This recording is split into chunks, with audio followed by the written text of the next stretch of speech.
can go whenever. Yeah, dude. I'm just enjoying this Camel Crush, which looks different than regular Camel Crushes. It looks like vintage or something. It's like extra crushed.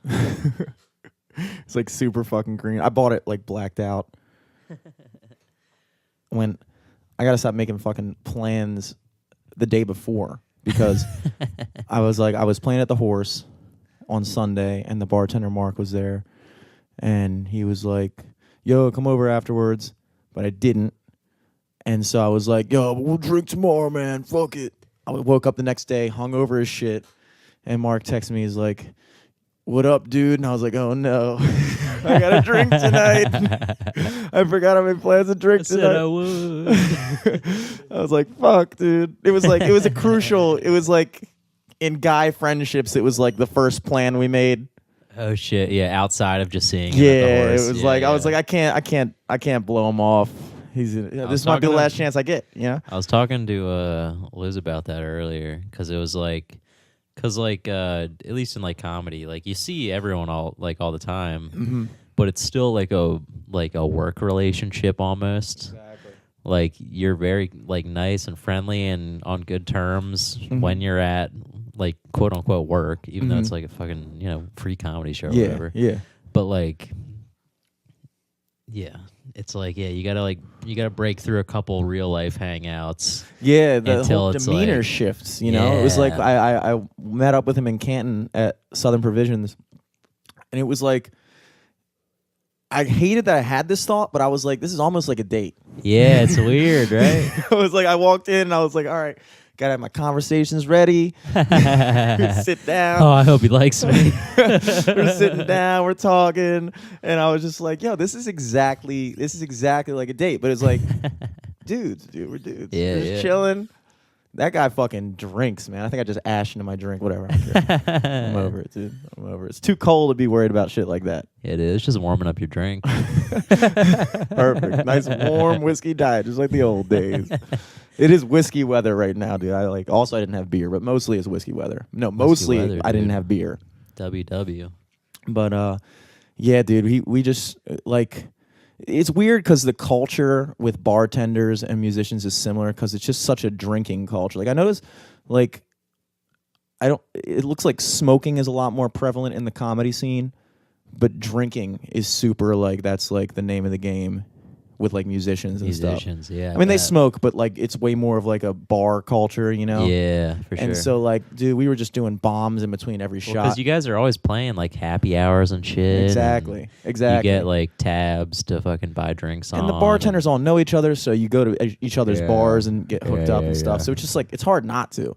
And we did this. We were doing shots of this. Yeah, thing. You honestly have to. You kind of have to. Like most of my shows, I get a comp tab, like free drinks. So like I'm losing money if I don't drink. That's money that I would be spending. But we were drinking this thing called like Fernet, which is like a mixture of Jaeger and Rumpelmitz. I never had it before. It's like some weird. It was really weird. So it's like pepperminty, but also like licoricey or something. Yeah, it was strange. It was a strange drink. I was digging it though, and. By 12:30, we were both like blacked out, just sitting at the bar, and then of course, I played it about a month ago, and I ran into a conundrum where, and I'll probably bleep out the name of the bar. You don't have to say it. Yeah, well, I mean, no, I'll tell the story because it's a good topic. I feel because it's something that's been bugging me. So I show up to this gig. And they normally have a house drummer. This is about a month ago. They normally have a house drummer. And the guy who books it he mixed up the dates because one of the weeks the guy wasn't going to be able to be there, but he thought it was next week. So I show up on a Friday night expecting the house drummer to be there, and there's no house drummer. So I'm like, fuck. So I was like, okay, so I got to play like a solo acoustic on a Friday night in Fells Point. I was like, oh, geez. And so I'm playing, and when I first get there, it's very low key. It's about 10 p.m. There's not really anybody in there. Everybody in there is kind of people like I know. So I'm just kind of sitting there, just playing, pausing, taking my time, real chill and stuff like that. Yeah. And the girl behind the bar is just like making like sarcastic remarks, and we're just kind of like, I never met this girl before, but she's just like saying stuff, like joking, making fun of me, saying stuff in between songs. I'm like, we're just rapping back and forth, all cool. Mm-hmm. And so at the end of the night, we're like, by the end of the night, it obviously got more busy and it became like a regular gig. Yeah. And so I at the end of the night, I'm like, all right, listen, I don't like you and you don't like me, but let me get my bar tab real quick. Just obviously joking. Yeah. And she's like, blah, blah, blah, laughing. And she's like, oh, yeah, by the way, I was saying that stuff because, like, when you're playing music, you have to make sure never have any dead space in between songs. Like you were pausing and stuff. So like I'm talking in between your songs because like you need to have some type of noise going, stuff like that. And she was saying like in this way that she was like telling me like this is what you have to do if you're gonna play here. And I was like in my mind I was like I didn't want to be like I didn't want to say what I was thinking, which is like, look, I do this 5 times a week. I can read a crowd, I can read a room, and like you don't need to. I don't come back here and tell you like, hey, when I'm sitting at the bar for 5 minutes and you're texting, maybe you should not be doing that so I can get another drink. Like I don't tell you how to do your thing. So I didn't say any of that. All I did was that's probably the best. Yeah, I just gave her like a wink and I pointed at my head like this, like, gotcha. And I literally said Control S, like save, like I got it, I saved it in the thank you. She did not like that. She didn't like that I just kind of like dismissed it, I guess. And so she was kind of like being like real, like, I guess, catty towards me for the rest of the night. Anyway, she went on vacation for like a month, came back. She shows up at Southern Provisions the other night when I'm blacked out. Oh, no. So, of course, I'm going to bring it up. Oh, no. She's there with her mom. Oh, no. Excuse me, Miss Bitch. I need to talk to your daughter. Mrs. Bitch. Miss Bitch, please, I need to talk to your daughter for a second. And her mom is Miss Bitch. Double S. Ms. Bitch. So it's just like it was weird because like when they first walked in, the mom was like doing the classic mom thing, like, "Oh, who's this man? You need to talk to this young man." Blah blah blah. I was like, "Let me tell you something. Your daughter's a fucking bitch." I don't know what you did to her, but she's a fucking bitch. She's like a drunk. Like the thing is, I didn't hold anything against her. She's actually kind of hot too. I was like, play my cards right, swoop in the back door here. Like, you know what I'm saying? Get the mom's permission first. I do have your mother's blessing. Like, you gotta think about this. And so I just remember it. It just seemed like we kind of spoke. Like I was like, "You remember me?" And she was like, "Yeah." And it was like you could tell she wasn't stoked to see me. Yeah. And I was just like, that's always the worst when you like recognize someone out and they're like, yeah, oh, you're here. And I was just like, come on. Like if anything, I should be the one that's a little put off. Like, you kind of came at me, and I'm being like, hey, fuck it, I don't care. Like, let's talk. You could just tell that she just wasn't about it, you know. And to be honest, I don't know how long. Mark left around 12:30. I don't know what happened between 12:30 and like 4. Honestly, yikes. I don't know any. Like I remember, my brother told me I called him at 2. Oof. And I was just like, Dom, what are you doing? And then Dom was like fucking lecturing me about something. I was like, this is a mistake. He was like, Jimmy, what? Jimmy, you're too much dead air in the call right now. He was like, my Dom was fucking saying, like, you too, dude. Fuck you. Yeah, I was like, dude, this is a mistake. He's like, what? Drinking? I was like, no, calling you. And I just hung up. I didn't know I said that, but he told me that story the next day. I was like, legendary. That's fucking great. I'm so glad I said that. But anyway, I don't know what our conversation entailed with me and the girl and her mom. Ooh, yeah. So I'm playing at this same bar last night, and she walks in, and I'm just like, hey. And she just gives me like an even worse look. And I was like, oh no. I must have really did something the other night, dude. Damn. I must have really fucking outdid myself last night. Fuck. It was just, dude. The thing is with when it comes to blacking out, first of all, I rarely black out. And I was talking about this with my brother. I was like, compared to the amount that I drink, my like blackout per drink ratio, super low. Now, granted, I do drink a lot. Yeah. So I still probably black out more than the average person, like more than you probably. Yeah. But like, if you factor in how often I drink, I got a way better rating than most people. I'm actually a responsible drinker when you factor per capita, per drink. If you take into account that I'm drinking every day, and I only black out maybe once in a while. Once in a while. Once in a while, I forget. Couldn't tell you. But like, Jeez. the thing is, Dude, what'd like, you say to this girl? I don't know. What'd but you say to this poor girl here's and the her only thing. mom? Yeah. The only thing I know about myself, and I've learned this about myself when it comes to blacking out, is I don't become a different person. There are people that like become a different person. Some They people become get angry, yeah, or like aggressive or anything emotional, sad. I feel like when I black out, I've never had somebody tell me a story of something I did when I was blacked out that I was like, there's no way. I've never said no way. I've always just been like, yeah, that sounds like me. Yeah. That's definitely something I did. Like, that story. Oh man, I usually would have kept that bottled in, but yeah, that's definitely something I was thinking. I would have thought day. it. Yeah. I would have thought it. Saying it makes sense.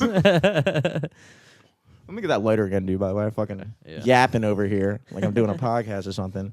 Letting my cig go out. So I can say with confidence that I don't think I did anything too inappropriate or said anything too inappropriate. I don't see you doing anything too inappropriate. Yeah, I don't think I definitely didn't like make it a confrontational thing. Yeah. It was just like, but you might have been more like open in a mood to be like, I'm just gonna say what I feel. I don't give a fuck. Yeah. Like I'm not coming from a malicious place. Like I'm gonna say whatever the fuck I want. Exactly. And that's the thing. I feel like I've said it before, but I feel like if someone didn't know I was being sarcastic, they would think I was like the biggest asshole in the world. Yeah. Because I say so much shit all the time, and like if you didn't know that I didn't mean it, you'd be like, "Wow, is this guy fucking serious? He's a fucking dick, like a dick." So I don't know, man. I don't know. Yeah, I those at Melting Pot, I found that like with guys making fun of each other is like a sign of affection. But with girls, like I guess they don't operate that way. So like I have run into that problem with girls where I like clue them in with the fucking jokes and shit. Yeah, and they just because you're like, I'm trying to be equal opportunity. Yeah. But at the end of the day, girls just talk shit behind each other's backs. Exactly, dude. Exactly. So I don't fucking know, man.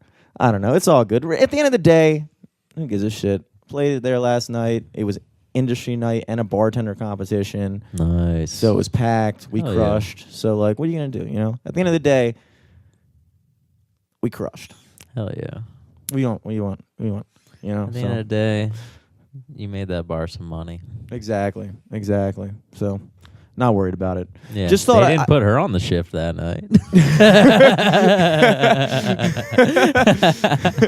But it was like one of the. You got the work that night, but she didn't. I always question myself in those scenarios because I'm like, all right, well, how am I supposed to feel? And like everybody, when I tell them that situation, most people give me the same reaction. Like, yeah, I feel like it probably was a little out of line for like a random bartender to just start telling you how to do your job as if you don't know, But like at the same time, I don't want to be coming from a place of like ego. Where I'm like, you can't tell me shit. Like I'm fucking mad. But it wasn't like that. It was just like it seemed odd that like even that night like I did a really good job and like it's like why at the end of the night would you say anything like, hey, good job, man?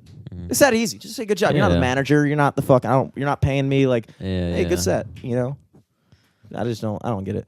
But whatever. That was my conundrum that I've been juggling around in my head for the past month. Hell yeah. Well, my conundrum for the last 2 weeks, I know we talked about it last episode, but I had to fucking buy a car. Yeah, dude. I totaled that shit. I just rolled up in a fucking spanking new 2018 Mazda 3. Dude, you're fucking shining right now. Dude, I'm shining. I was not expecting. I'm not. No offense. I didn't take you for somebody who was gonna buy that car. Yeah. I saw that car. I was like, yo. Like, you got better. Damn, dude. It's like, the thing though is like, that car is like, it's like in the same class as like a Corolla or but it's just like a little sportier, which is nice. Yeah, it's got a nice body shape to it. It's Mazda M3.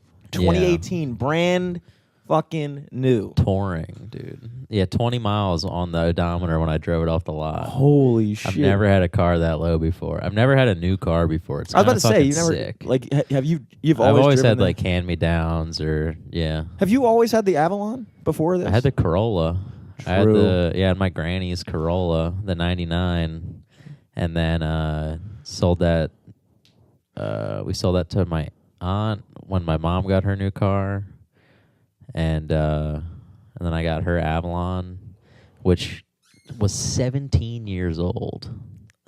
That shit was 17 years old. And honestly, it still drove, like, it felt good driving it. And, like, it had super good suspension. And, like, it looked like a modern car. Like, the shape of it, the interior. And, like, but fucking, dude, yeah, it was falling apart.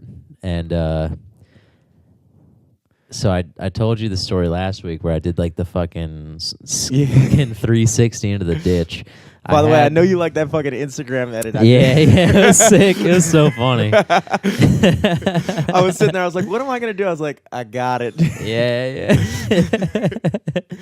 But so like, yeah, I fucking crashed into a ditch.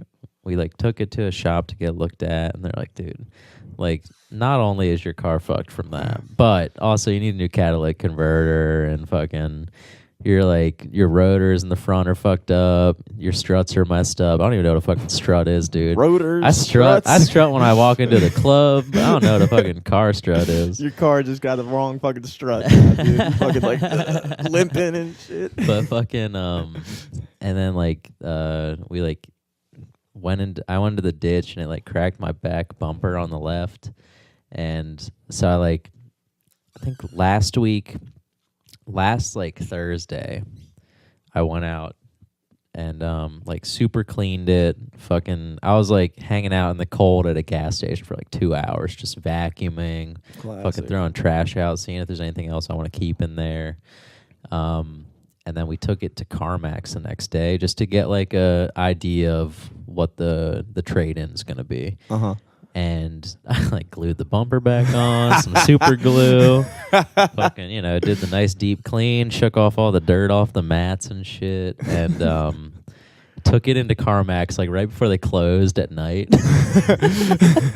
So they were just stoked. And the dude was like, he wanted to leave, and he was like, "Oh yeah, we'll help you out." He like did all the entry shit, and like went outside to look at it for like 2 seconds, and I was like, "Oh shit, I should have opened the door for him because my door handle broke off like a year and a half ago." So like I just see this guy outside like fingering my fucking door trying to get it open. He finally gets in, like he's like, "Yeah, it's like it's an old car. I'm not gonna sit here and like shit talk your car to you because I'm sure you fucking liked it, but we'll give you like $1,000 for it." I'm like, "Oh, okay, that's great." I thought I was gonna get like $500 bare minimum. $1,000? $1,000, yeah. What? For a 17-year-old car that literally can't drive anymore. What the fuck, dude? Yeah. And, well, because it's just Toyota. It's a Toyota, so they're probably they would either just send it to auction and then someone would buy it, scrap it for parts, and then sell it and still make probably a profit off of it. Oh, so like, after that, I was like riding high. They printed off a certificate. They're like, "This is how much it's worth. This deal, if you want to trade it in, is valid for 7 days or whatever." So then like that kind of got my fucking tail burning trying to figure out everything else about picking up the car. So like we went to like 4 or 5 dealerships, like looking around. I tried Toyota first, went to a Nissan. I tried the Sentra. That was kind of bullshit. And like it made me not like the car because of the car salesman. Like the car salesman sucked. Dude, like, that is the hardest thing. He kept like texting to me too and shit.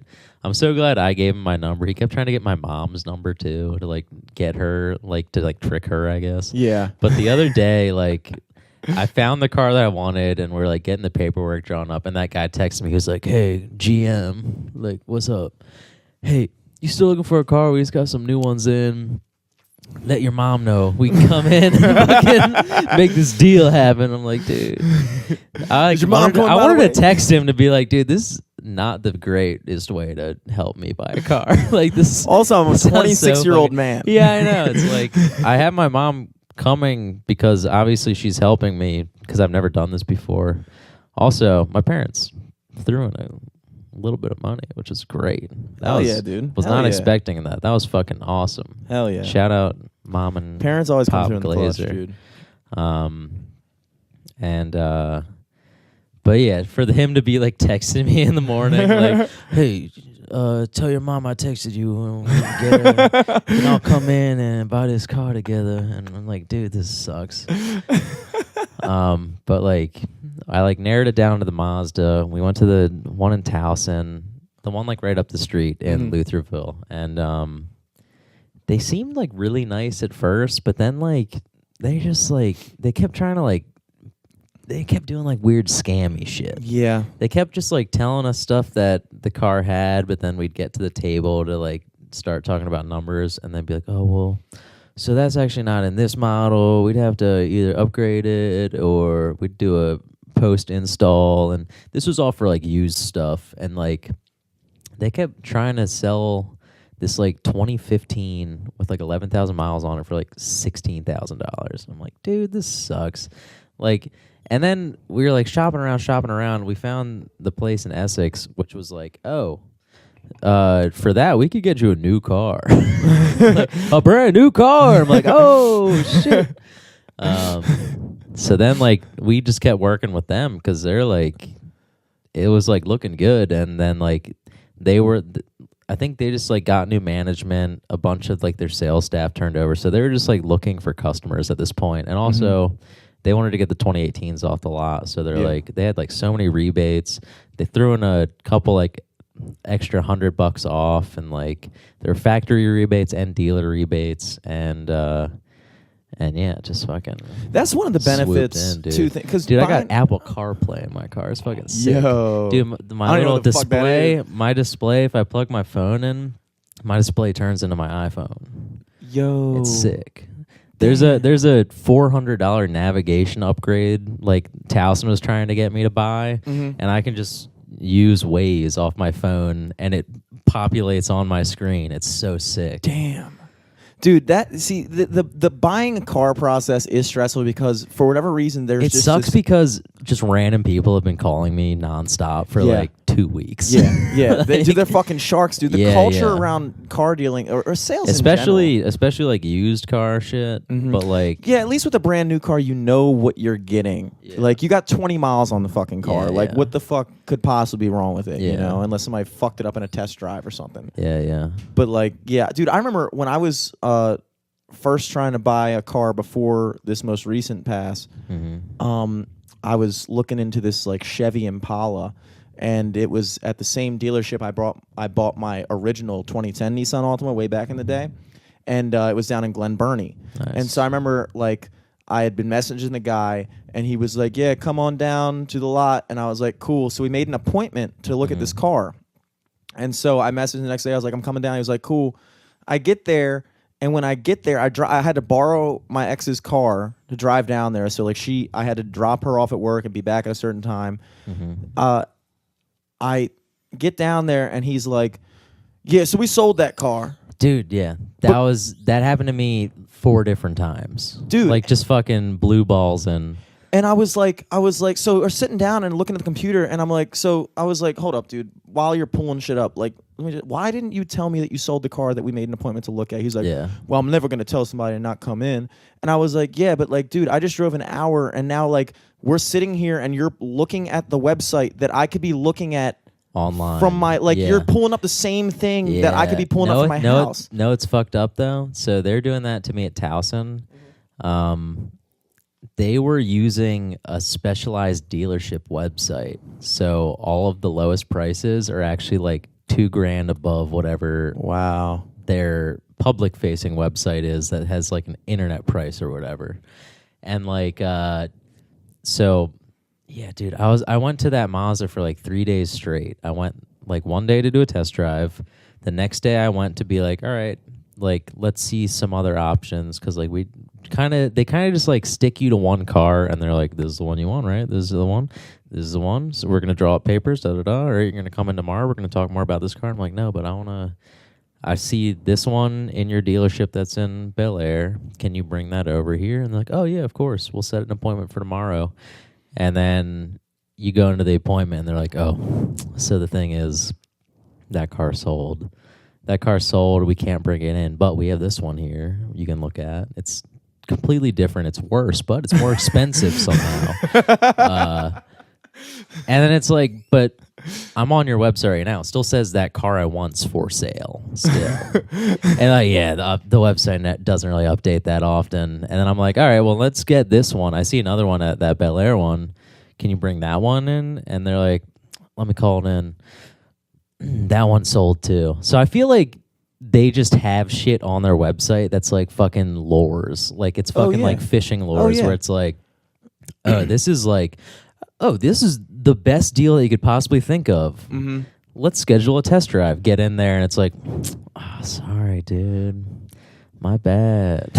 Dude, the worst part about what happened, and I would have, so I drove down there, and it was fine. Like, it was fine. I was irritated. Like, I wasted a whole fucking day. Yeah. But I didn't bring any cash, and this is, like I said, this is all the way down in Glen Burnie. I went through the tunnel to get there. Yeah. I didn't have any cash, so when you go through the toll booth, they take a picture. Yeah, but I was driving my ex's car, and her car was registered with her dad's address. Okay. So they sent for there and back, they sent the ticket toll to her dad's house. Yeah. Her dad got it and just like never did anything. I guess he just left it there on the thing. Jesus so Christ. Like I didn't find out until like a month later when we went to visit her dad, and he was like, oh, by the way, Ricky, this is for you. And she opens it up, and it's like that, and then another letter that was like, oh, now you got to pay a $50 fine for late fee for both. Christ. For both. Yeah. So I owed $100 for delinquent toll fees. $100 and like $5. Yeah, the actual toll. $106. I was like, this is bullshit.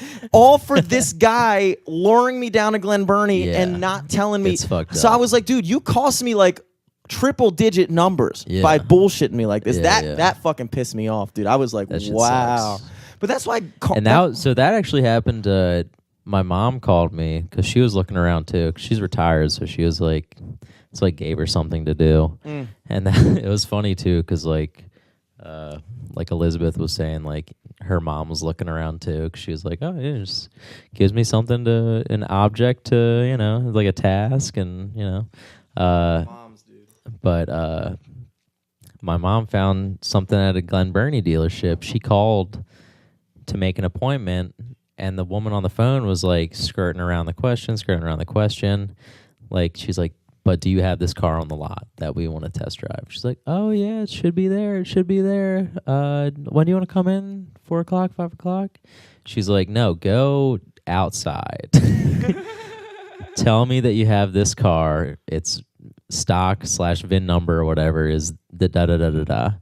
And then, like, she calls her back, like, a half hour later, like, ooh, sorry, so that car sold 3 days ago, da-da-da-da. They move quick. These cars move quick. You gotta jump on it. You see something, you gotta jump on it. See something, say something. So, come on down. We got some other stuff. It's all worse, and it's more expensive. And Jesus Christ. That is the one thing I do like about CarMax is that they're pretty straight up in general when it comes to like the no haggle. I do like the no haggle thing. But also like, but it's still a used car dealership. But I feel like it's still kind of like expensive. Yeah, from what I was looking at. Well, you're paying a premium, and like with CarMax, you're paying a premium because they are all like, and I learned the difference when I bought my Oldsmobile from the auction, which like you get it from an auction, you got to still get it inspected, like even to pass the inspection. Inspected, you got to probably do a bunch of maintenance on it. Yeah, dude, I had to when I got it. But also like when a used car dealership sells a car, all of that stuff is factored into the price anyway. Yes, but they guarantee. So like when I got the Oldsmobile, I got it for $2,000, but then I took it to my family's mechanic, and I had to pay like $1,400 just to get it to pass inspection. Jesus. And that's like with the like that's somebody who like knows me. Like if I would have taken it to like just any old mechanic, he probably could have screwed me like big time for that. So like I did learn that like damn, it is nice to like go to like a major dealership and just like you might pay a little bit more, but at least when you take it off the lot, like that's where I learned that the hard way, just like everything. But yeah, it's definitely buying a car is just the fucking worst, dude. It sucks. There's just certain things like trying to find a new place to live, the worst. Anything that requires like any level of like commitment, just free labor. I know. I'm just like fucking doing all this shit. I'm like this fucking sucks, dude. The amount of hours I wasted. I sharpened up on my math these past 2 weeks though, just because I'm like calculating like dealer charges and tax and fucking. I had to like learn what a freight fee was for a fucking new car and like be like, wait, why is this? I click on this button. It says like they had a banner on the website and it was like 15.3 or whatever for a new car, and you click on it and it's like immediately the next page says, oh yeah, it's 16.5 now. It's like, what? And I'm like sitting with the guy like, please explain this because look at that number. You click on it. And it goes here. He's, oh, well, yeah. So that's like, that's the lowest number, but there's a freight fee. What happens is, that's like the price. It's the shipping like cost cheaper. for bringing it from the factory. And it's like, I get that, but also, why are you just doing scammy shit? It's all. But the one thing I do appreciate about stuff like that is like you learn so much. Like I always wonder like how our parents just know shit. And then I realized they've just like, done all that shit. It's like the same thing. Like I was talking to my brother. I was like, I wish I didn't fucking call you. This is a mistake. But like when you're just like you do stuff around the house and like, oh, I need a stud finder for this one small project. And then for the rest of your life, you have a fucking stud finder. And so it's just like as you go through life, you just do something. Like the first time I ever tried to buy a car, I was like, what the fuck am I doing? And then like you realize like, oh, that's why my parents know shit, because they all made these exact same mistakes and just like accumulated this knowledge. Like, dude, I have like every grit of sandpaper now I could ever want. I was this weekend, I was off all weekend, which I've been getting a lot of like weekday gigs this month for whatever reason, which is cool because my Fridays and Saturdays have been completely open. Yeah, because now you have like a regular schedule. Yeah, exactly. I was like, damn, I've got that 9 to 5 now, baby. Yeah. I could do the 9 a.m. to noon acoustic gigs, baby. Yeah. Classic 9 a.m. to noon, American dream. 12 to 5. Suiting up, having water cooler conversations. Yeah. You want to hear next, pal? Fucking having meetings and shit. Hell yeah. No, but I fucking so I'm sitting in my apartment and I was like, all right, I'm gonna chill here, I'm doing stuff. I was like, but first I should probably jerk off because I got my computer here, my brother's at work. You got all that sandpaper. It just adds up, And so my brother's at work, I'm on the computer and I'm like, Googling. Yeah, front door completely unlocked. He could be home any minute now, but fuck, I'll hear the door crack and I probably locked it. And so I'm trying to fucking, go for it, and my fucking TV is right next to my computer and I got the fucking Joe Rogan podcast in the background. Joe's just like, yeah, man, but that's the thing, man. You have it up like too loud, so then you just turn the porn up like louder. Too loud even if I wasn't watching porn at the same time. It was like just too loud in general. Like why was I watching it this loud even beforehand? And so I'm like, all right. So I fucking get up, pants down, I fucking grab the remote off the couch, mute it, and then I just lob the remote back on the couch, lands on my electric guitar. My green, beautiful, spanking, beautiful electric guitar. And I'm like, dude, there's no fucking way this left a mark on my guitar. I look at it, and there's this little fucking black dent right under the pick guard, and I'm like, no. And I fucking grab my towel, and I'm trying to buff it out, not making a difference at all.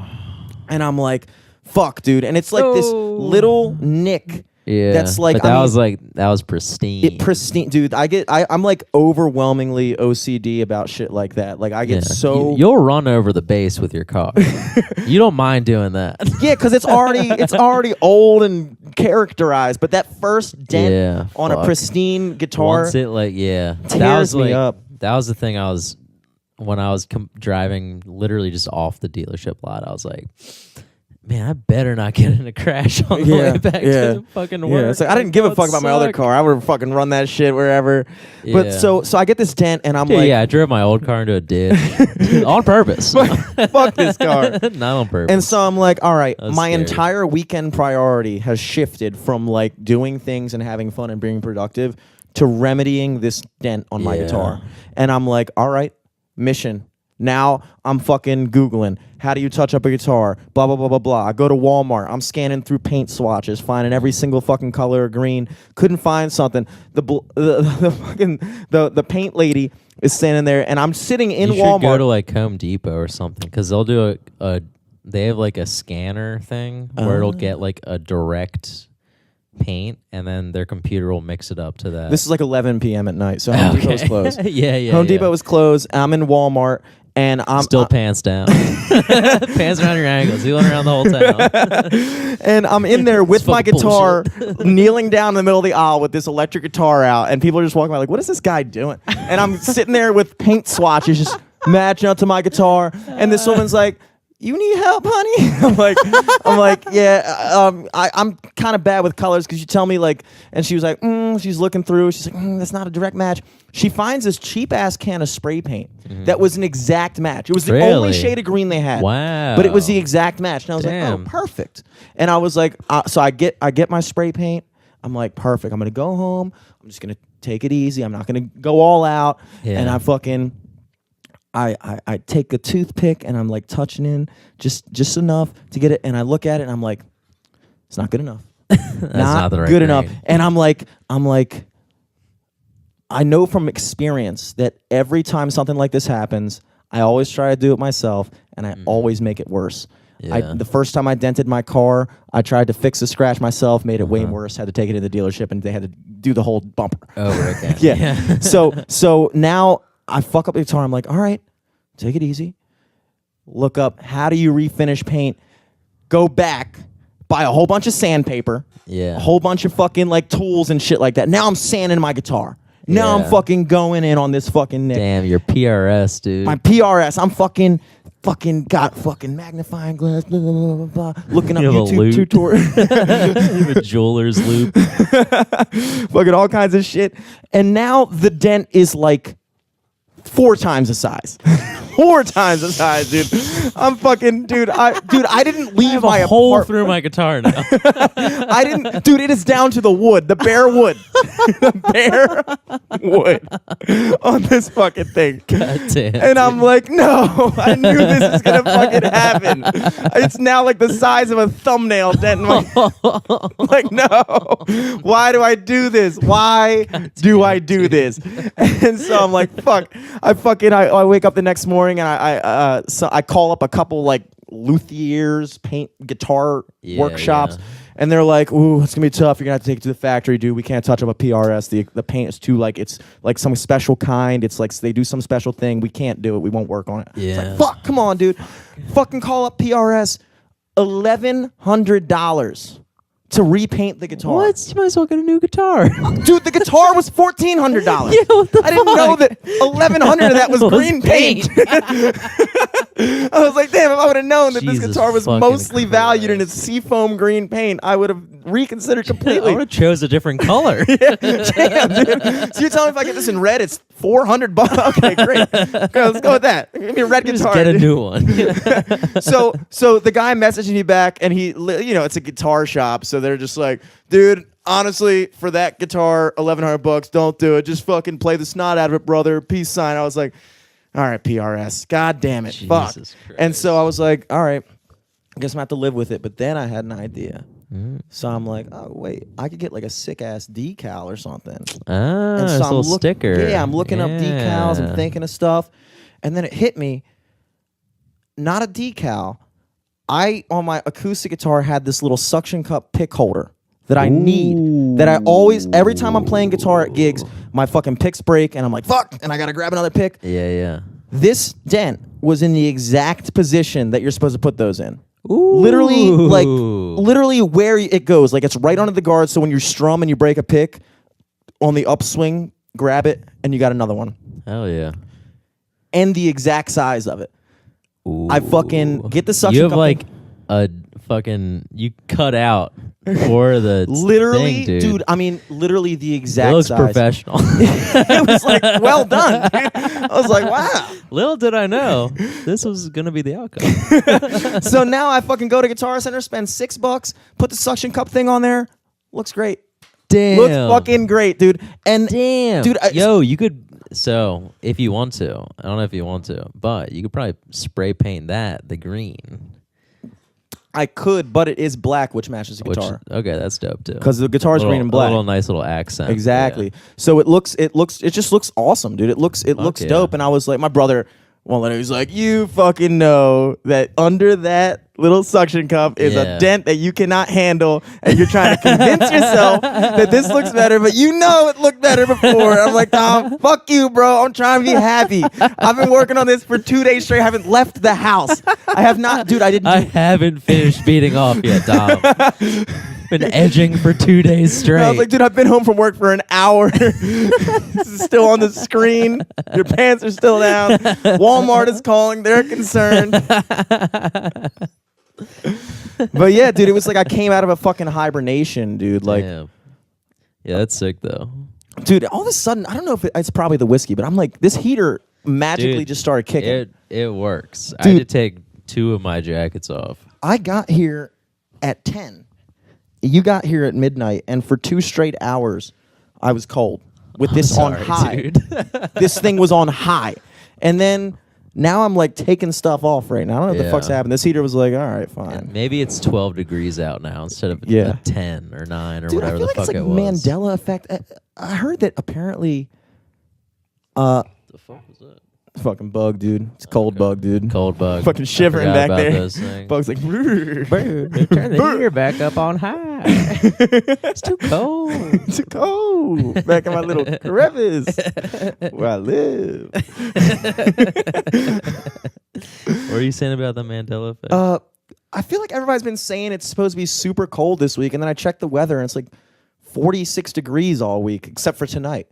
And then, but I've heard, dude, apparently in Chicago, it's supposed to get down to negative 55 with the wind chill. I didn't know that was possible. Minus 30 or whatever it is here right now. It's like minus 30 degrees because I was talking to a comic tonight. They were supposed to be going out to Chicago, but everything got canceled because it was just so cold. It's like I was like, I feel like there's a certain point when it just gets so cold that like it's not even safe to go outside. Yeah, the real feel outside right now is -4. That's what the real feel is? Yeah, it's 10 right now, but it says -4 on the real feel. It says luckily by 7 a.m. tomorrow, the real feel is -10. Oh, great. Yeah, and it'll be 9. I'll be really it'll be 8 feeling degrees at 6 a.m. the inside of my apartment at that time. Yeah, for real. I don't give a fuck. My real feel would be 72 and sunny. Although it's a fucking high of 23 tomorrow. That's fucking cold. A high of 23. That's ludicrous. I mean, I was like, dude, -55 sounds like a made up temperature. Like, how do you get insane. that cold? Like, I was thinking about it, and it was a terrible way of thinking about it. But because it doesn't really make sense, even the more I think about it, it makes less sense. But I was like, yo, I was talking to Dom about this. I was like, Dom, think about it.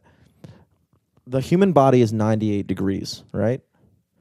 When you put your hand in a pot of boiling water, water boils at 212 degrees. So that is a differential of 114 degrees between your body temperature and boiling water. It's 114 degrees. Yeah, and that shit hurts. Think about an 80-degree day, regular 80-degree day, and then subtract 114 from that. That's -20, something like that. So, like, in Chicago, it's literally like, if they're at -55, the difference between that and like a fall 60-degree day is the same difference between you and a pot of boiling water. I was like, dude, I can't even imagine that level of cold. Yeah. I feel like there's like should be a limit of how cold it could get. Like, how cold can you fucking get? But it's also crazy how like adaptable the human body is, because like, I don't know. I was walking around earlier and it didn't feel as cold as some of the other days like a couple weeks ago did. even though it was like 30, but it had like a wind chill. Mm-hmm. Like it was windy and 30, Mm-hmm. and I feel like that shit feels worse than. It's like 10 degrees out now, but it's no wind. Yeah. It's like more manageable somehow. I don't know why. Yeah. It is weird because like when you come out of like a winter and then like the first like days of March when it maybe like one day it gets up to 60. Yeah, and you're like wearing a fucking tank top. Yeah, exactly. Shorts, sandals. Summer's here, baby. Ready to go. Hit the beach. Go down to Ocean City this year. Making plans. Fucking nothing ever happens. Whatever. Fucking August rolls around. I'm like, shit. Damn it. It's getting cold again. It's 78. It's getting cold now. Yeah, dude. Fucking wearing a fucking full parka. Yeah, dude. Burn. What is it? It's like still sunny until like 8 o'clock at night, and you're like, "Brr. Ooh, oh my god." Dude, I cannot wait till this winter is over because I realized that last year, 2018, had to be like, just like I guess because like Ricky and I broke up in February. Mm-hmm. And then I spent that month just being fucking depressed, obviously, and also having to find a new place to live, which is a great thing to have to do when you're depressed as shit. Is also have to find a new place to live. But when you're happy, that shit sucks. Yeah, well, when you're happy, finding a new place to live sucks. Mm-hmm. When you're depressed as fuck, finding a new place to live is just like, God damn, this is the fucking worst. The fucking worst. It is. It's like it's weird because like. I think in that, like, I don't know, looking for a new place, at least in your situation, because you were living with your ex. Yeah. Like, for, like, a couple weeks post-breakup. About like a maybe month, like a month, yeah. I couldn't fucking imagine that. That must have been fucking rough. You know, it was weird. It was oddly not that bad because we had kind of already devolved into like roommates at that point. Yeah. So like the thing that it actually was kind of gave me closure because our lives and our demeanor around each other did not change at all after we broke up. And that made me realize like, wow, we've been broken up for a long time. You know what I'm saying? It was like that that like kind of erased any doubt in my mind that it was the right or wrong move. You know what I'm saying? I was like, wow, like we literally haven't been boyfriend and girlfriend for so fucking long at this point. So that was actually, that month I would actually say was kind of like good.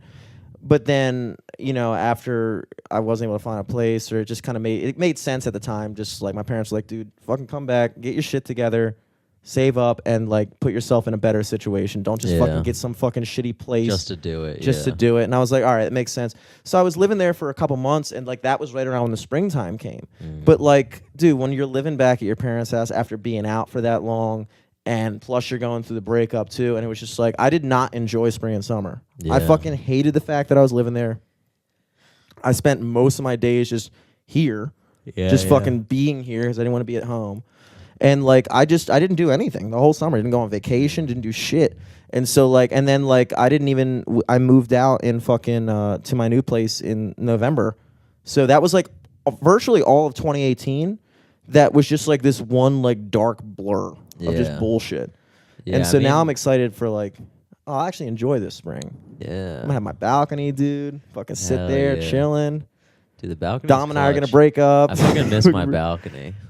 I had a balcony at my old place.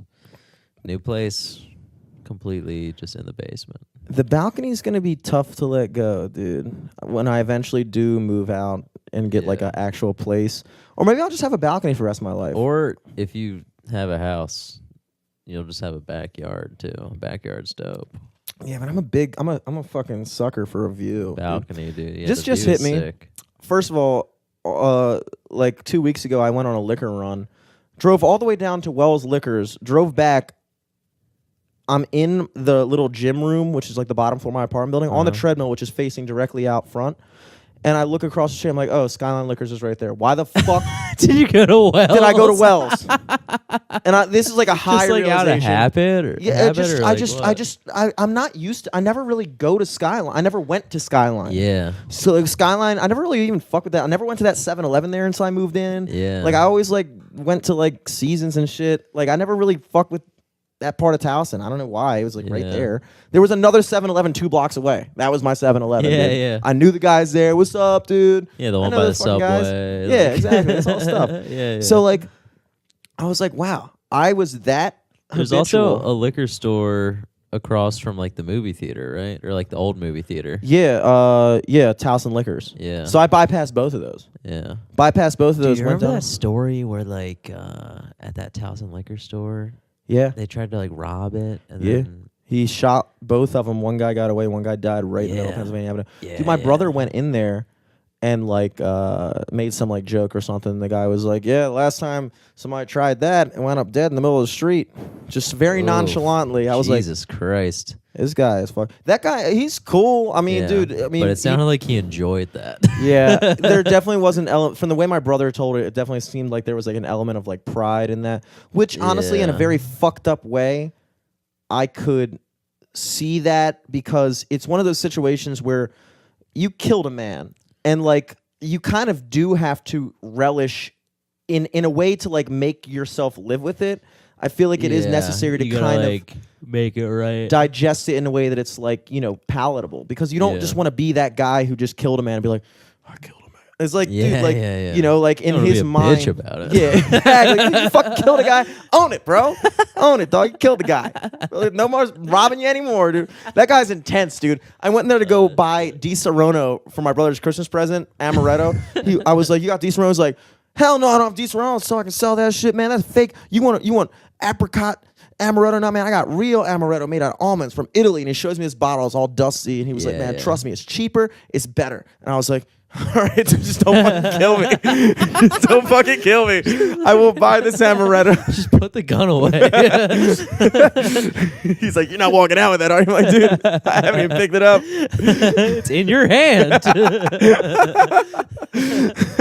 So I got that, obviously. Pretty good. Oh, yeah. Pretty good. But the other realization I had about Skyline, they call it Skyline because you can see the Baltimore skyline from there. Yeah. Never realized that. Yeah, I was sitting there, I was like, never got why that the too. fuck do they call it Skyline? And I was like, oh, And wait. you're like looking off your balcony. Every time somebody goes to my apartment, literally the first thing I say is, yo, you can see the whole fucking skyline. Come over here. Look at this shit. And then fucking just, oh, Skyline Liquors. Okay. That makes sense. Shit. But like nobody, I told my brother that. He was like, what? You sure, man? I'm like, why else would they call that, dude? Yeah. Just coincidence? I mean, they've definitely like built shit up since they probably named it. Yeah, exactly. That parking garage really fucks stuff up. That like parking garage right behind it. Yeah. You guys are high up there. You can still see shit. Yeah, That's we're sick. good. That's dope. I'm a big Your fan. spot may be the place for 4th of July. I'm thinking so, dude. Because definitely see those so. fireworks.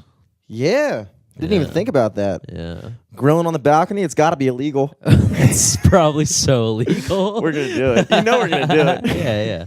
Absolutely. Dude, you should get like a little, I'm thinking about getting one for my backyard. Just because I have a small backyard too. I'm calling your balcony a backyard. Backyard, dude. Got the lawn. Just me out there with the lawnmower. Like fake ass. Howdy, neighbor. Put like one of those mats that dogs piss on. You just go outside and piss on it. Gotta put it to use. Pee in the yard, dude. I just like being free. Tiki torches and shit. That'd be sick. Did you ever do that? I used to love coming home late at night at my parents' house, just fucking taking Scout outside and just pissing in the yard. Dude, every that night, shit was so honestly, sick. I was like, please say you piss in the yard, because I always piss in the yard, dude. I'd be like, Retzi, go outside. I'd be like, Scout, I gotta piss. look, Scout, this is how you, look, pee. Shooting piss everywhere. No, there's something so like animalistic about pissing, dude. Like when I'm outside pissing, I feel like I'm marking my territory. Yeah. I'm like, this is my fucking house, in a bro. weird way. Well, because I'm just like, this is my shit. I'll fucking piss wherever I want. Yeah, Fuck my this fucking house, bro. bullshit. Fucking pissing on this. Fuck this. Pissing on that, dude. When we would go deer hunting and we would get a deer, my dad would just piss around the deer. Just because, like, when we would have to walk away back to the farm to get the quad runner, the 4Runner, he was like, you gotta piss around it so other animals don't fuck with it. I was like, you sure that's a thing, or do you just want to piss around it? Because I'm down either way. It sounds fucking awesome, dude. Fucking great. Yeah, that's sick. I never thought about that before. It's something that you would only think.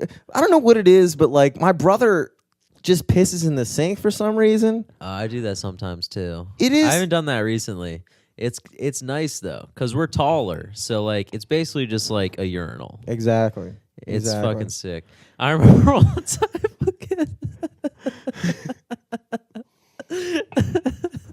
I came home like super late when I was still living in my parents' house, and my routine would, if I didn't pee outside, I'd piss in the sink. The routine. The routine, dude. And I remember pissing in the sink. And then I turned the water on, I splashed all around the sink so it all just drained down. And then I washed my hands. And then I like walk out and like my mom's sitting on the couch. It's like 2 a.m. And I like come home and I'm tired. I'm probably like buzzed or whatever. Yeah. And like which I don't advocate. But fucking she's like, "Did you just piss in the sink? Did you just pee in the sink?" I'm like, no. It's like, it sounded like you peed in something with no water in it, and it sounded like you pissed in the sink, and you didn't flush the toilet. And I'm like, That wasn't me. I might have done that.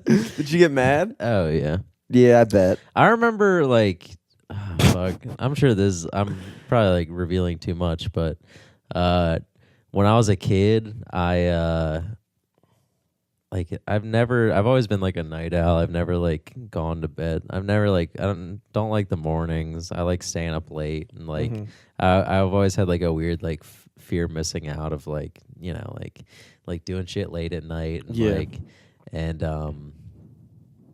and like when I was a kid, I would like stay up, and I wouldn't want my parents to know that I was like awake watching TV or like playing video games or some dumb shit. So like in our house, like it was my bedroom, my bathroom, which was outside of my bedroom, and it was in between me and my brother's room, and then the door to the bathroom was like right across from my parents' room, and they usually slept with their door open. So like every like middle of the night, I'd be like, well, I don't want to leave my room to pee. I'll just pee in this bottle and just hide it under my bed. And I remember one time my mom like just cleaning out my room, and she found like 3 bottles of piss under my bed. Because whenever you piss in a bottle, you're like, I'll get rid of that. And then you just never get rid of it. Dude, how old were you into that? That was probably like 6th grade or 7th grade. The amount of times that we've done a podcast here and it's just been fucking cold outside. Yeah. And then everybody leaves and I'm like, I gotta piss. And I would just take one of the empty beer bottles, piss in it, forget to empty it out, invite people over to the studio the next day. Yeah. And there's just like 2 full ass beer bottles of piss. Yeah. I mean, you know, I remember when you used to have those you had 2 Arizona jugs next to each other under the desk. One was tea and one was piss. And it was very hard to tell the difference.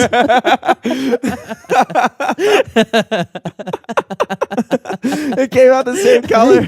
I was like, dude, all you're drinking was Arizona. Yeah, fucking hell. Really taking a fucking gamble. They're both very warm. I remember so I feel this warm. Oh, dude. Nah, when I was a kid, I had this like workshop desk, this like plastic Fisher Price workshop desk with like drawers and fucking shit. Yeah. And I would have experiments. Hell yeah. So I would do like culture discs, and I would like fucking piss in a drawer and shut it. I mean, I must have been like 4 or 5 or something like that. My mom comes down, she's like, why does it smell so bad? And she was like, Jim, why does it smell bad? I was like, uh-oh. You're like taking notes, like, Day noticeable 4. smell to others. I don't know what I was trying to get to the bottom of. Starting to get worse and worse. The mom is starting My to mom catch took on. note today. Yeah, man. It's just crazy the stupid shit you do when you're a kid, man. And the stupid shit I continue to do as an adult. For real. And I'm not saying for real to the stupid shit you do, but I'm just agreeing that I still do such stupid Sitting here shit. with a fucking notepad. I'm like, how long does it take piss to taste like Arizona? Or vice versa. What came first, the piss or the Arizona iced tea? It's a real chicken and the egg. You want another crush, dude? Yeah, let's crush it up. Crushing. These are brought to you by Camel Crushes. Probably gotta leave by like 2 or something. Sure, I feel you.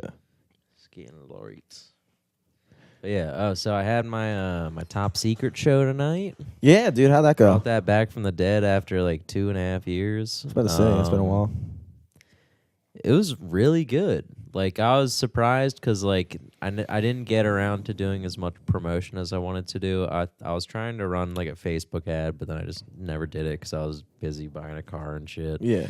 And I got a bunch of stuff to like flyer around, and I didn't do as much as I wanted to. I put stuff up, but I got like, I don't know, I got like 10 printouts, but I only put up like 5 of them or something.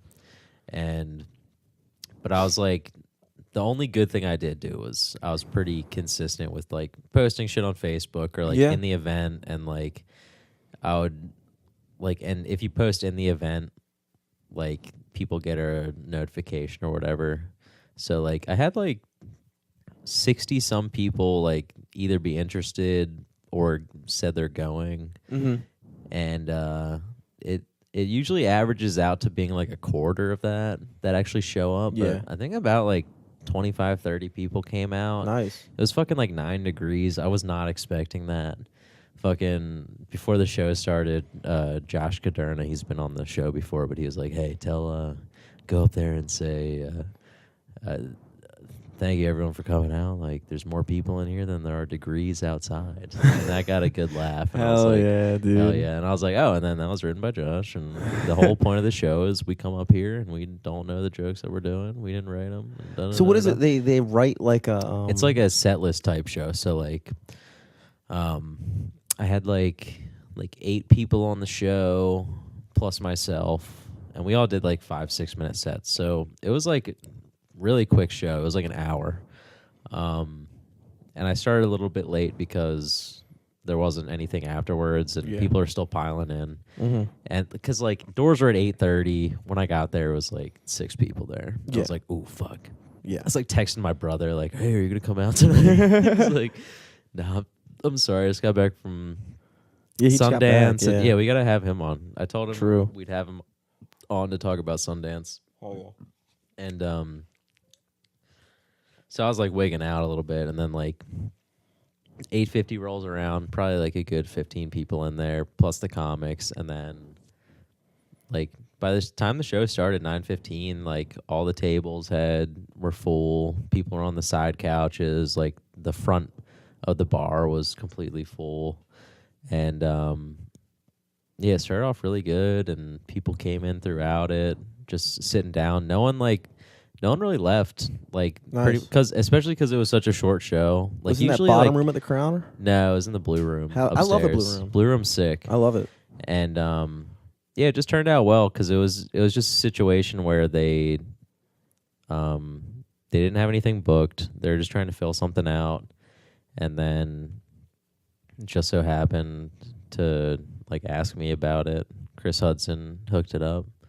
Future guest of this podcast. I don't think we've had him on yet. We haven't. He's been on Confessional, and I had a good time. He's a cool dude. Yeah, I always like nice talking guy. to him at the fucking... Yeah, he's a good dude. Games. So, yeah. Chris was on it. Josh was on it. Umar was on it. I pretty much just like called in all of my favorites from doing comedy in Baltimore for like 5 years. And I was like... Yeah, I saw Ian was on it too, right? Yeah, Ian was on. Michael was on. Jessica Murphy-Garrett was on. She's so fucking funny. That's a good show, dude. Christine Ferrer was on. She's so funny, too. Yeah, she's been on Confessional as well. Elizabeth was on, and Dark Mark was supposed to do it, but he had to drop out last second. He went up to Philly for a show. But, yeah. Straight?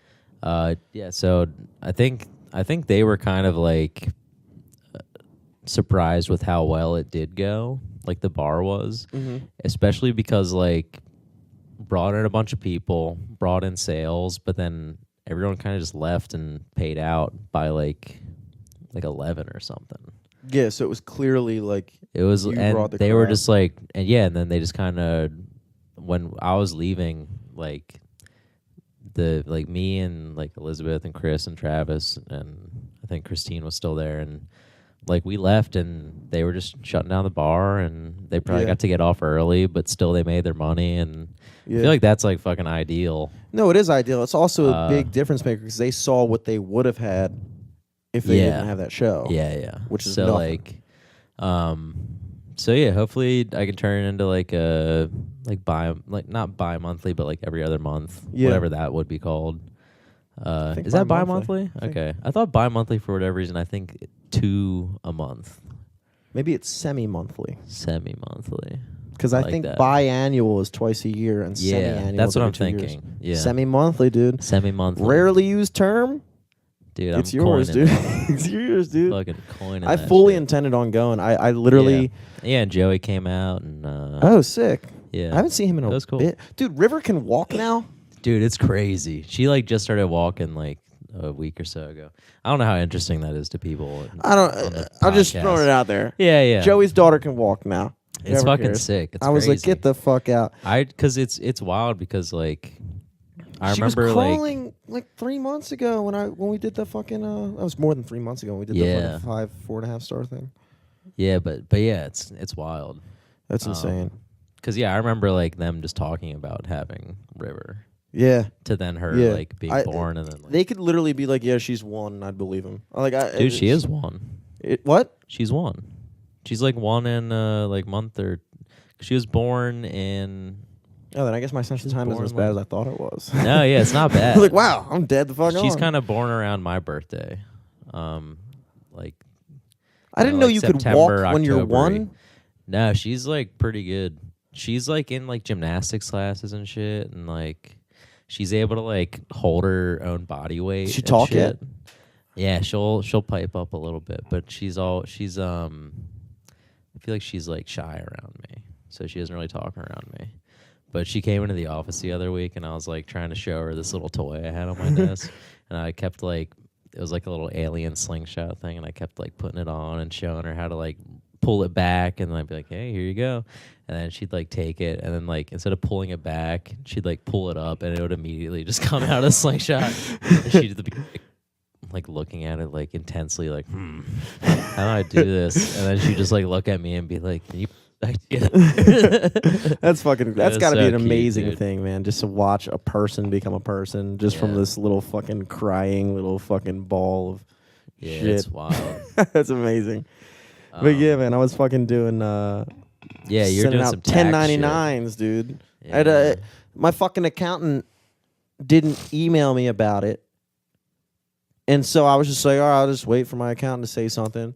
Wrong-o. Fucking like find out, dude, I got to send out these 1099s before January 31st or it's $30 fine per 1099. I had to send out like 7 of them. Damn. Because it's anybody you paid more than $600 throughout the course of the year. And I was like, I fucking had a lot of different guys playing with me, multiple gigs. So like I did all that shit. Did feel like a business ass fucking person. That's like businessy. I was fucking sitting there on the computer. I was typing out, got everybody's social security numbers, fucking tax identification codes. I'm fucking typing stuff out. I'm like, dog, get the fuck back, bro. I'm fucking sitting in my apartment just fucking grinding. I have my desk lamp on, looking at you're stunned on Instagram for thinking you're not a business. Yeah, exactly. I was like, yo, fuck you, Instagram. Yeah, Instagram and me don't get along anymore, dude. It's all over. So let me get a lighter, by the way. I was waiting for you to light that. I was like, Eric, did you forget about that cig? Hey. I think I lost my cig. I think it fucking evaporated. Waiting for you to fucking light it. Is it in your like lap? No, I'm just gonna get another one. I like this Jesus freak. And also, I think you have. Oh wait, maybe not. No, I haven't. I was gonna say, where'd the yellow lighter go? But yeah, Top Secret was really fucking good. Hopefully, I'll talk to the manager and do another one soon. But It was cool. And then like after the show, I was like DJing a little bit, and I was like, "This is sick." I just like played all my favorite music, and then just like I was like setting up like a queue so then I could like walk away from my laptop, and I was just like vibing out, just like fucking rapping along to all the music I was playing. And then by the time I set up my like playlist, I like look up, and the bar is like almost completely cleared out. You were like in your fucking like childhood I was like dream zoning, of like being dude. DJ. You're like fucking got the one headphone. Yeah, dude. I was bouncing. I was like, like in your mind, people in the crowd like, yeah. People are like, yo. I like put on some like, hey. I was like putting on some like songs that like got leaked online that are like that I like have just like stored on my computer in the vault. I put on like an unreleased Chance the Rapper and Future song, and I was like, yo, people are gonna flip out if they like, they'll be like, yo, what the fuck? Like this song's not out. DJ It's Nightwing fucking leak, dope. baby. The official. But then I looked up and no one was like, man. But yeah, I was like, it was kind of fun. Speaking of fucking turn, I just want to say, I was really happy with the reception, like when I posted that news story. Like I didn't realize that many people were like supportive. You know what I'm saying? Like so many people fucking shared that. Like people that I didn't know. Oh yeah. Oh, like when you went on ABC? Yeah, like when people that I didn't know gave a fuck about me at all. Like I looked at the shares, I was like, yo, and I like looked at what people were saying, like, yo, you gotta check this guy, he's fucking grinding, blah blah blah. It was like people that like I barely even talked to, and I was like, it was like really nice. I felt like good. I felt like really good. And it wasn't because of me. I just like saw that. I was like, wow, people are like, I was like, I tend to shit on Baltimore a lot, just in general. I tend to. I'm wrong about it, but in my mind, I'm always like, yo, nobody fucking supports me, blah blah blah blah. But then like I saw that, I was like, wow, like. It was really cool. It was really cool. I was touched by it. That was probably one of my more successful like posts or whatever. So I was really Dude, stoked yeah. about that. Like within like a day or two, it had like 1,000 or so plays on it. Mm-hmm. It was 150 good. likes and stuff like that. Still getting traffic on it. I was like, damn. And it wasn't nearly as awkward as I thought it was. No, yeah. I mean, you definitely came awkward. across as like nervous and shit. Yeah. But once you like started playing and shit, you're in your zone, and Yeah, that was sick. Dude, I was so proud of you. I showed my mom too. I was like, yeah, Oh, Jimmy was on the fucking news.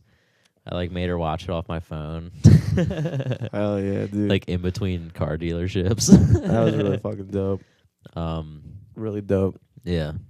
And not to like spin this about me, but I had like a similar thing where like when I was promoting the show, I noticed like some random ass person just shared a link to the event on Facebook, and they're like, this show looks so cool. Like, I'm going to go here for my birthday. If anyone wants to come celebrate for my birthday, come here. That's awesome. I'm like, damn, that's sick. Like, something that I just like a dumb idea I came up with 3 years ago, stopped doing for 2 years, and was like, I'm going to try this again.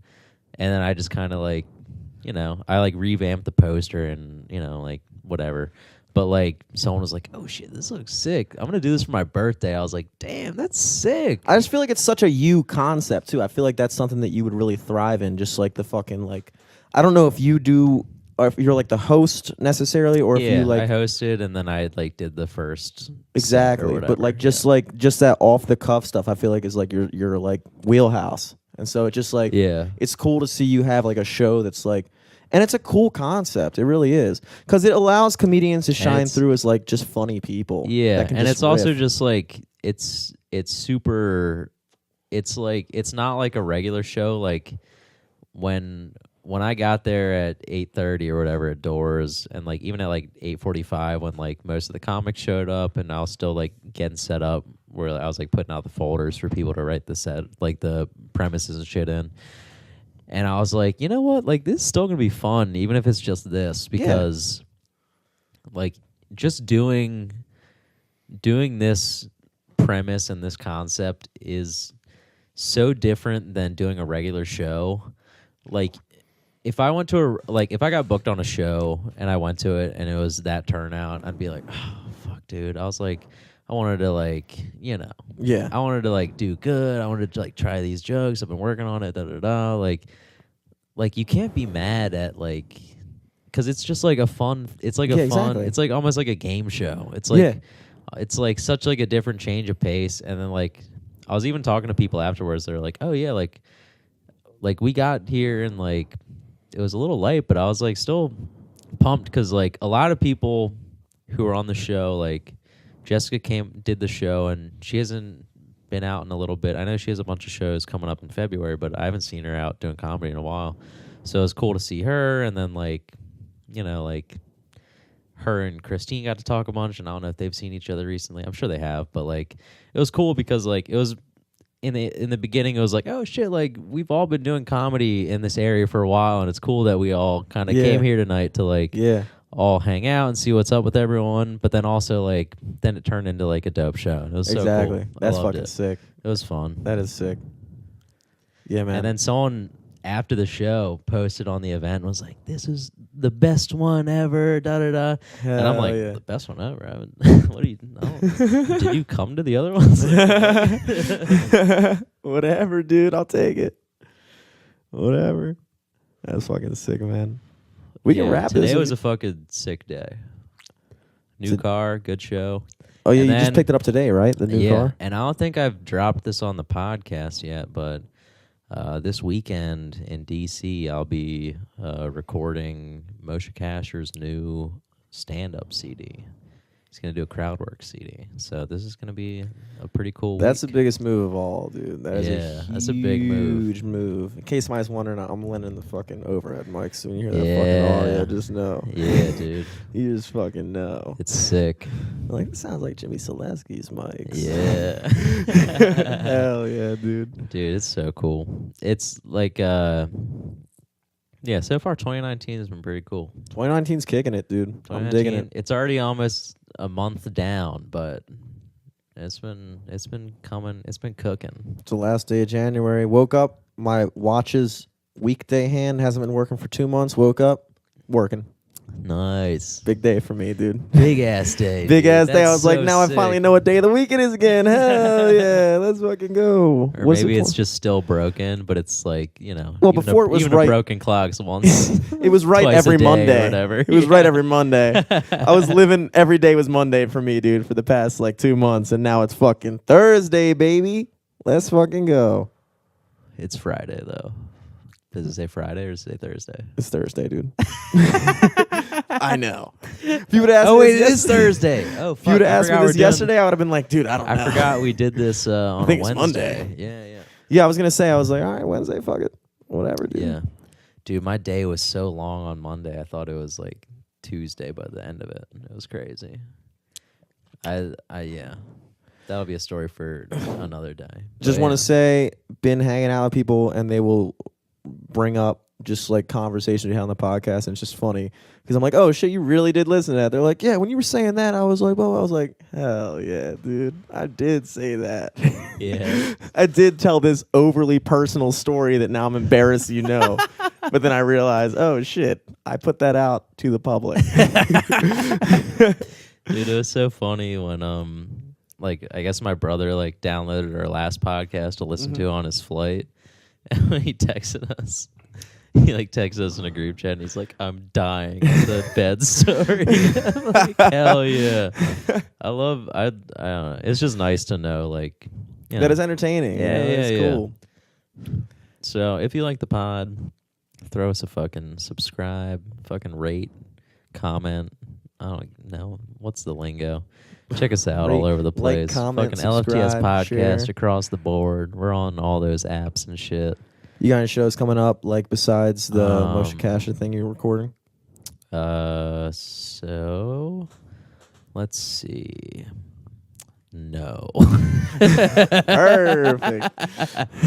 I think I'm going to New Orleans sick. in March on a little vacay, but I think I got a Didn't show you just get booked. back from there recently?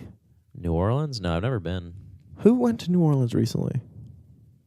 Who cares? Hey, who cares? I don't fucking know. But Let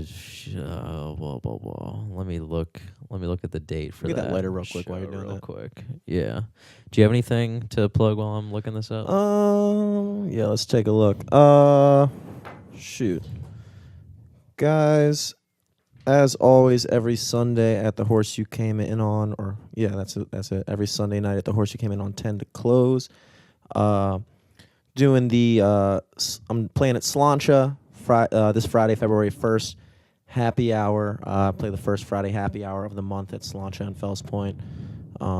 And then later that night I'll be at Riptide. The Point in Towson, Friday, February 8th.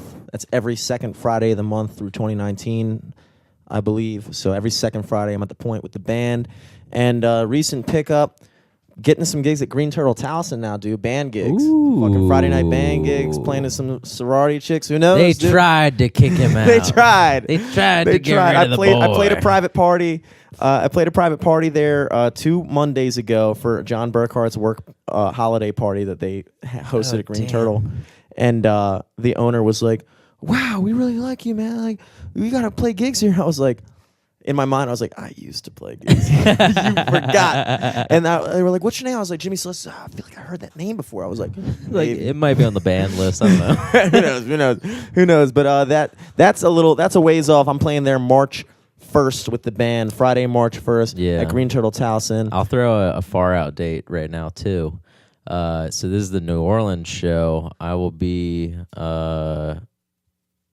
March 17th, which is actually St. Patrick's Day. I didn't realize I'm in New Orleans during St. Patrick's week. Home of the Irish. That's wild to me. I hope I don't die.